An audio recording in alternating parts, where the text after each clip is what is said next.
Cornerback is one of the most talked about positions of need for the Green Bay Packers in this year's draft. Join us today as we explore the corners who could be Packers next season. Yeah, I've been wanting this shit forever. I've been in the field with whatever they throw at me. Brush it off, pick myself up, moving on to the better. Hey, yeah, ain't no errors, baby, it's a new era. I wake up early feeling rich like I'm cash. Welcome in another episode of Sounds Gouda. Thank you, everyone, for coming back and taking a listen to us. I am one of your two co-hosts. My name is Rob Ralph. Next to me is my best friend, Jordan Olson. Just know that we do have new content every Wednesday and Saturday on YouTube, Spotify, and Apple Podcast. On today's episode, we are continuing our deep dive series. Shameless plug, if you haven't seen it. Just had the Edge one come out and the wide receiver one. It's also on a playlist as well that is on those videos, so make sure to check that out. But as always, a lot of good prospects and NFL draft deep dives on those guys. And we are going to be doing the cornerbacks today.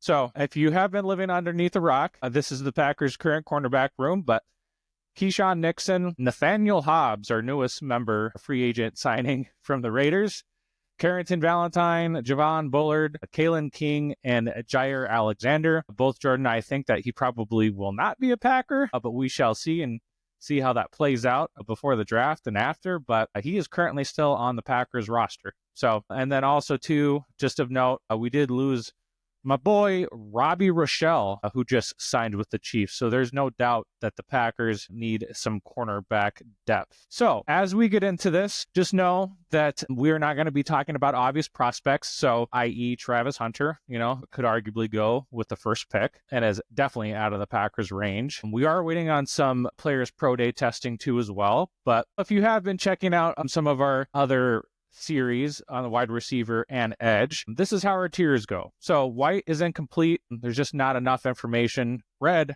there's way too many flags. Orange, there's multiple concerns or deficiencies. Gold tier is one concern, but a great prospect for the Packers. And then, of course, green is 100% Packers type all day. So, and what are these thresholds that we are going by? So for the cornerback position, it's more than 190 pounds, taller than 5'11", a sub 4'6" 40 time, and also a sub 6'9" 3-cone.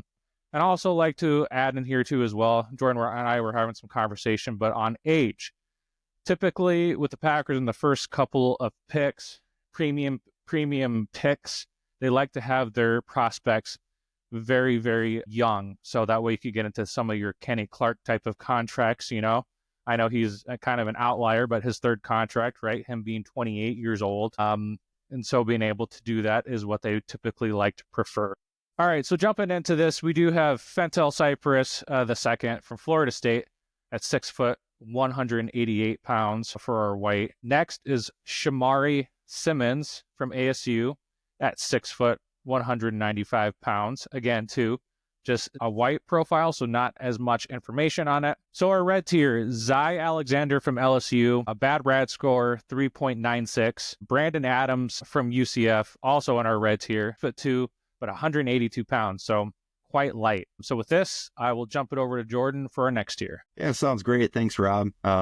So we're getting into our orange tier now, which are players who have very heavy concerns or multiple deficiencies for the Green Bay Packers, or the deficiency that they have in some of these cases is just too great for their draft position, which is going to lead us into the first player that I have on this list, and that is Maxwell Hairston, a player that you are very much familiar with probably from Kentucky, especially since he ran a 4.28 at the Combine. The biggest problem with him for an early pick is that he is 183 pounds, and the Packers will not draft a corner, especially an outside corner that is that light. They prefer a guy who's going to be a little heavier, so they stand up better against the run. He's a great prospect, but somebody that probably just won't be a Green Bay Packer due to his weight. Then we have Dorian Strong, corner from Virginia Tech. What we have for deficiencies here is he's 185 pounds, so he's a little light. And he also had an RAS of 6.97. So given his position where he might go in the third or fourth round, Packers are still probably looking for players who have a greater than 8 RAS ideally. I know that they dipped there before for a couple players like Jay Sternberger and Amari Rogers. However, I think they've learned their lesson and they probably won't do that again unless they get desperate at corner. And we'll talk about that a little bit more in the future, but we'll see at the end of the show. There might not be a lot of guys that are really great fits for the Packers. So Mello Dotson from Kansas, he had a 5.7 or 5.75 RAS, and he only ran a 4.640, so probably a little slow, little not as quite great an athlete as you'd like to see from him. So probably not a 4th round or a day 3 selection for the Packers unless he drops into the late rounds. Of course, a guy that's projected in the 4th that falls to the 6th or 7th. I mean, we're looking at those prospects differently at that point in time. So probably becomes more like a gold tier player. And just so you didn't know, we're pulling this list kind of and consensus of their draft position from PFF. So, and we're making some of these conversations and decisions based on where those are projected to go. So Denzel Burke from Ohio State, he's a little light at 186 pounds. He also had a really wild college career and a really, really bad 2024 season. So I don't like the trajectory that he's heading in. Zoff Frazier, he's 24 years old, and he falls below that 190-pound threshold. He's from UTSA. Justin Wally from Minnesota, he's only 5'10", and he just is barely 190 pounds. So he probably will not be a Green Bay Packer. A few more orange tier players. Quincy Riley from Louisville, we've talked about him on this show before, but as again we get more testing, things change. He's going to be 24 years old come the start of the season. So I think that, we're still waiting on an RA score and some of his agilities. So right now he's an orange tier player.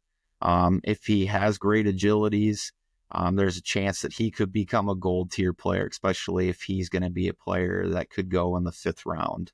Odell Fortune from South Carolina, he's old and he's too light. Isis Wexler from Villanova, he ran a little bit slow, 4.6 time. However, his RAS is just above 8.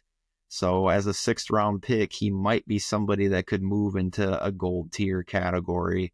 Jalen Smith, he's too light at 187 pounds and has probably not a premium athlete at 6.43, probably just a slightly above average athlete. 2 more guys, Mac McWilliams from UCF, he's 5'10", 185 pounds, so he's just too light for the Packers. I think that they kind of had that experiment a couple years ago. And Mac McWilliams reminds me a lot of Shamar Jean-Charles, although I would draft him in the 7th round if he fell back there. I mean, personally, I think that he's got a lot of good stuff on tape. And then Marcus Harris from Cal, 5'11", 189 pounds, so probably just a little too light, although he is a UDFA type of level prospect and somebody that they could bring in. All right. So let's jump into our gold tier, and I'll give it over to Rob. And you're probably going to wonder why this first player is on our gold tier, but he's going to tell you all about that right now. So in our gold tier, the first one, Will Johnson from Michigan, almost 22 years old, 6'2", 202 pounds, very good, high instincts, elite foot quickness and change of direction and fluidity. But some cons, aggression and combine him will not work out at pro day 2, so limited long speed. And just by chance, if he does, fall back to the Packers, which I do not think that he will, I think he'll go in the top 10, if not the top 15. There's just he won't work out. He won't give a little bit more of, we don't have RAS scores or 40 time or 3 cone on him. And the Packers just will not use a premium pick on somebody that they don't have a complete profile for them. So, yeah, I'd be surprised. I mean, one thing we talked about is that maybe that would change and be the first time they take a 1st round pick in a very long time without a complete athletic profile, only if they did a top 30 visit. So I kind of expect the Packers to bring in Will Johnson on a top 30 visit, especially if they suspect that he could fall later into that 1st round, because they're going to have a hard decision to make there. He's a really, really good prospect, and I would be really, really happy with him at pick 23. Darren Porter from Iowa State is the next guy on this list. And There's only two areas of concern here, really only one that puts him in this gold tier and not green tier, is that he's already 24 years old. So again, if you have to take him in the first round or even in the second round, they're probably a little old for the Packers' liking. But he's 6'3", 195 pounds, at a 9.99 RAS, 4.3 40 time. I know he can contribute on special teams, and he's a former wide receiver, so he played wide receiver for 4 years before converting to cornerback. So you know that he's got above average ball skills for a corner. Usually guys move to corner when they can't figure out how to catch the ball, or they play corner because they don't have those skills. But he probably still has better ball skills than your average corner. And he's only been a 1-year starter, so that is one concern. He probably still is greatly learning the position. Otherwise, I really like him, and a player who was also a Senior Bowl prospect, which we know the Packers covet.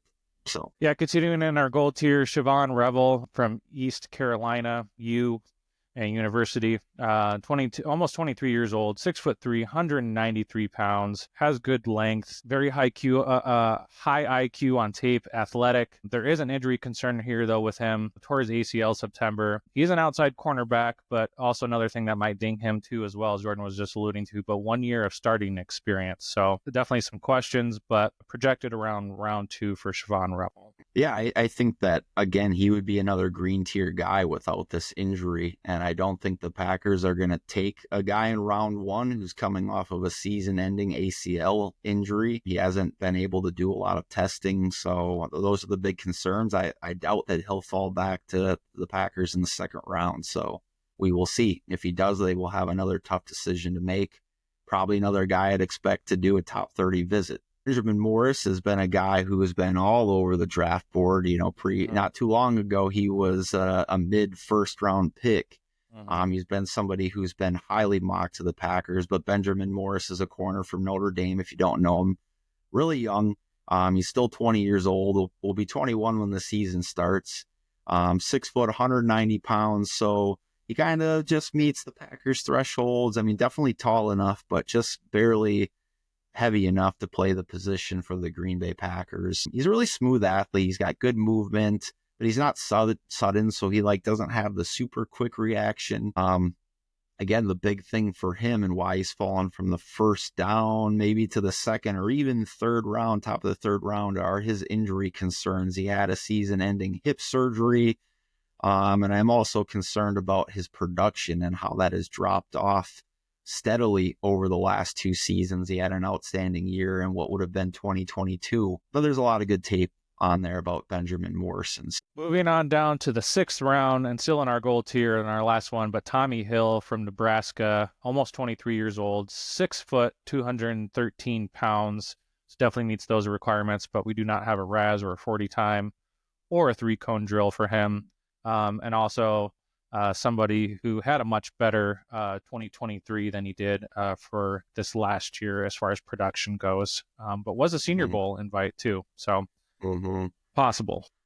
Things to like there. And the Packers have done that though before, where they see at least one super highly productive season the year before. Like if you look at Jaden Reed, he didn't have a great season the year that he was previous coming into the draft for the Packers, but he was ultra productive the year before that. Dobbs was similar. So I think if they like the fit, they will trust the tape from the year prior and not necessarily that came into that year's draft. So, all right. The tier you've all been waiting for, our green tier guys, the players that we hope will be drafted. And I mean, I would love Will Johnson again in that gold tier, just worried that they won't like him because they don't know what his athletic ability is coming out of that injury. But first player in our green tier is Jaire Barron, corner, safety, slot, everything. Yeah. From Army Texas. Tool knife. Yep, he's 5'11", 194 pounds, had a 8.81 RAS, 4.39 40 times. So he's everything that you look for in a premium defensive back. A little bit of an outlier here, and you'd say, well, why isn't he on your gold tier? But he is 23 years old. I just think that his versatility and just his tape and everything puts him in this green tier. So we fudged that a little bit, but he had 5 interceptions in 2024. He's physical. He does not miss tackles. People kind of talk about his character. He's a goal setter. I really like the way that he spoke at the combine. And I think that his versatility will be valued. Rob and I were talking, he reminds us of Brian Branch a lot. Does. Yeah. So other than that, a couple cons for him. He lacks a little bit of length, and he probably is projected best into the slot right now. I think that that's where we have the most versatility, especially with signing Nate Hobbs recently. If Javon Bullard goes down, and I think Javon Bullard's entrenched in that slot position, that they probably could move Nate Hobbs there. But Jahdae Barron is another guy that would be versatile, that we could move outside, play inside. Probably not going to be available to the Green Bay Packers at pick 23. But if he did, I would run that card to the table. Yeah, ditto. So next in our green tier, and one that we've talked about here from before, but Trey Amos from Ole Miss, almost 23 years old, 6'1", 195 pounds, 8.72 RAS. Ran a 4.43. Really fluid hips. He does have a good blend of size, movement, and skills coverage. He does have adequate size for the cornerback position. I think he would be an outside one. While his explosiveness and speed aren't anything special, he is somebody that I feel like could come in right away and would be like the top of the second tier for the Packers. He's a good athlete, has great coverage instincts. It won't wow anybody with his speed or explosiveness, but to me, he seems like he would be a great pick for the Packers somewhere in the second or third round. Probably in the second round, I would assume. I don't think he'll make it to the third round. And is a Senior Bowl invite too as well. So we've talked about him from before, but I think Trey Amos could come in right away and be an immediate starter for the Packers on this team. So another guy who just recently had their pro day, although I've not been able to find his numbers, but a guy I really love is A.Z. Thomas, and I think he would be an amazing second round pick for the Green Bay Packers. Isaiah Thomas from Florida State, he's 20 years old right now, will be 21 come the season. I like his length at 6'2", 197 pounds. So the Packers, we've seen recently, really value their corners that have a little bit more length, especially their outside corners. So he's a great fit there. Very quick-footed press man corner. He's got great playmaker instincts. We played out more zone in the second half of the season, but Rob and I were talking about this earlier. I think Hafley still would love to have guys in the system that allow him to play more press man coverage. He did not have a great line drill at the combine, and he didn't do a lot of testing for us there either. So we're going to wait to see what the results look like on his pro day. I expect them to be good, and I expect him to stay right in this green tier and somebody the Packers should be very interested in on day 2 of this coming draft. Sticking on our green tier, Jacob Parrish, projected around round 4 out of Kansas State. Still very young, not even 21 years old. 191 pounds, 8.95 RAS, and ran very fast, a 4.35, but is a little bit on the shorter side for 5'10", so that could be one knock on him here, though, too. But projecting around the 4th or 5th round, I mean, there might be a chance that the Packers, I think, could end up taking him. But very, very reliable tackler. If anything, he goes out of his way to look for it. Obviously, from his 4.35 40, he does have great recovery speed. A little bit on the shorter side and redundant for some of the players that we have because he's almost viewed as just a nickel back for us. But you put on that tape and you watch a little bit of Jacob Parrish, man, you could fall in love with what he could bring to the Packers. Yeah, I mean, we cheated a little bit. He probably should be on our gold tier because he's shorter and he's redundant, but I just really like Jacob Parrish, and I just really had to put him in this green tier. Got good tape. He's got great tape. I really liked him. So another guy that we really like on day 3, particularly if he falls to the 4th round, is Noel Williams from Cal. 6 foot, 99 pounds, 8.32 RAS score, ran a 4.5 40. So he is fast enough. He is a strong press man corner. He is a great run defender. Showed outstanding ball skills in 2024 with 7 interceptions. Additionally, he was a Senior Bowl invitee and participant. So, Rob, I know that you were watching a bunch of tape about Noah Williams. Do you have anything to add on him? I just, he might be my favorite prospect as far as where he's going. He is a little bit more heavier in the press man too, but, like you were alluding to from earlier from Jeff Hafley, adapting to the tools that he has in his toolbox. And typically he does like to play a little bit more man historically, but I love this kid's ball skills. He seems like he can come in and play right away. Obviously he's got great production here for 7 interceptions. You love to see that, right? But didn't get that too much from the Packers this last year. So I really believe that you would be getting an absolute steal if you got him in the 4th or 5th round. So, For sure. Sticking in the green tier, Caleb Ransaw out of Tulane, projected around the 6th round.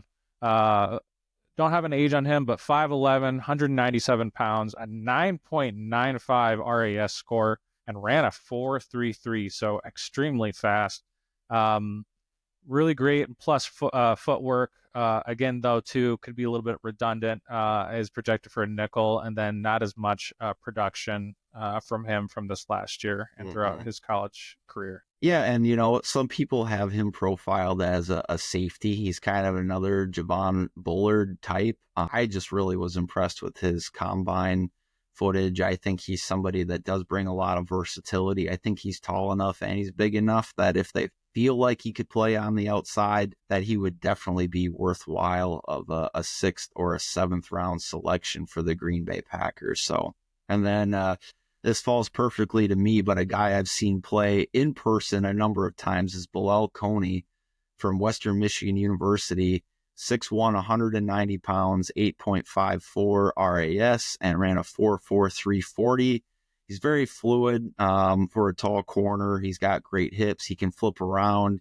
He has great recovery speed. The only knock on him is he has very limited ball production throughout his career. He does have a lot of pass breakups, but he does not end up with that ball in his hands very often at all, which is fine. If we're getting a guy on day 3, we don't need him to have 4 interceptions a season. But if he can be sticky in coverage and he can knock the ball away and make some plays on the outside, and he is an outside corner, that would be great. So he is another guy who is a Senior Bowl invitee and a guy that I would love for multiple reasons to be a Green Bay Packer if selected in the 6th or 7th round of the draft. Last one, projected around the 7th round, but Jason Marshall Jr. from Florida, 22 and a half years old, 6'1", 201 pounds, a 9.03 RAS score, ran a 4.54. Somebody here for the Packers to be able to take a late not Kevin King, but Kalen King, almost butchered it. Kalen King type of stab here if they wanted to go later on and get somebody with good athletic profile and testing here. Yeah, so just a quick rundown of our true green tier guys right now. Jahdae Barron from Texas, Trey Amos from Ole Miss, A.Z. Thomas from Florida State, Jacob Parrish from Kansas State, Noel Williams from Cal, Caleb Ranstraw from Tulane, Bilal Coney from Western Michigan, and Jason Marshall Jr. from Florida. As always, we have more great content coming out every Wednesday and Saturday, so make sure to subscribe. Make sure to check us out. We want to thank everybody for listening, especially any new people to the channel. If you are watching on YouTube, hit that notification button. That can let you know when we have new episodes coming out or when we have live scheduled. But also comment, like, and let us know what you think. Rob does an outstanding job in particular of commenting back on almost nearly every person's comment on our videos. We like to be highly interactive. Absolutely. And we've learned some great things from you all too. So and if you're listening on Spotify or Apple Podcasts, please make sure to follow us. You can connect with us on X. Rob is at Sounds Gouda with 3 A's, and I am at Olson George. But until next time, Packers Nation, have a Gouda morning, a Gouda afternoon, and a Gouda night. Go Pack. Go Pack. Been wanting this shit forever. I've been in the field with whatever they throw at me. Brush it off, pick myself up, moving on to the better. Okay. Hey.